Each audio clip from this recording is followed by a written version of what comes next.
I'm Erik Abrahamson. My dad was William Abrahamson, and he worked for Marsh McLennan. My name is Ryan McErlane. My dad worked for Kenny Fitzgerald, and his name was John McErlane. I'm Tom Fergus. I'm 15. My dad was Edward Fergus. I'm Shannon Fergus. I'm 16. My dad was Ed Fergus, and he worked for Kenny Fitzgerald. I'm Marina Wang. I'm 15. My dad was Baby Wong, and he worked for Kenny Fitzgerald. They volunteered to talk to us, even though the questions would be hard to answer and, frankly, hard to ask. We found that 9/11 is still present, even in kids eager to move on. After 9/11, I used to hate everybody around me, and I was so mad. You're feeling like that's leaving you now. It's gone now. I used to hate just everyone, how they looked at me, just everything. I always thought my dad would be there for me like forever, but it's kind of like, you know. Tell me how you're better. Tell me how you're different now today.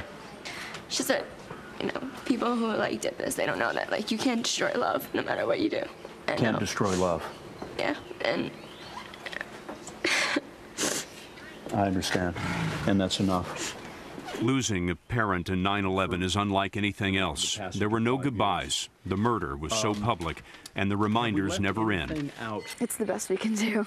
The kids also told us that some of the worst memories don't fade because the media won't let them. We got an earful about showing those pictures of 9/11 over and over again.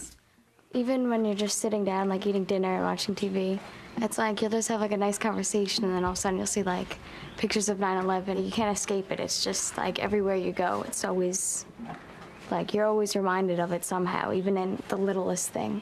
They're showing my dad's death and everyone else here. It's just really offensive. Every time I see it, it brings up so much, and it actually really hurts. Erik, who lost his dad, William, may have had a harder time than many. You can almost see it in his eyes.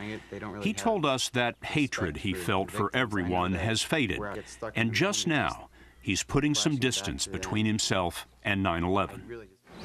These past 2 years maybe, but this year I've started to really come to grip of what went on and how I was affected by it and how much I've changed from it, actually.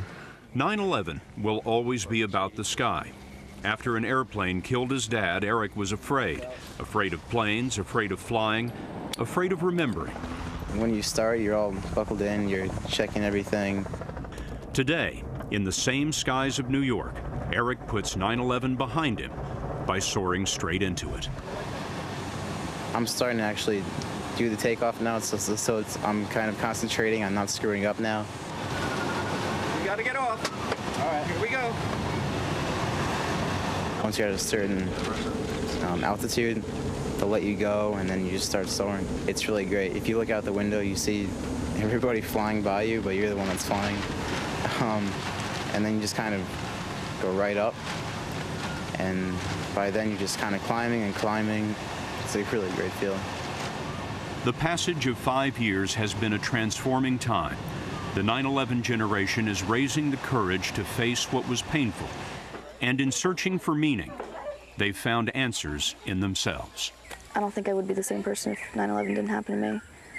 I wouldn't wish it. I would change it if I had the chance, of course. But I think it's made me realize that I need to be nicer to people, and maybe if I can help give back, it'll spread, and people won't do things like hijack airplanes and take the lives of other people. After 9/11 happened, I was laying with my sister. I remember telling her, I'm so sad. How am I gonna make myself happy? And I figured it out. It's by making other people happy. Other people around you. It's by doing good deeds for other people. That's what makes me happy. You know, some people never figure out that secret of life.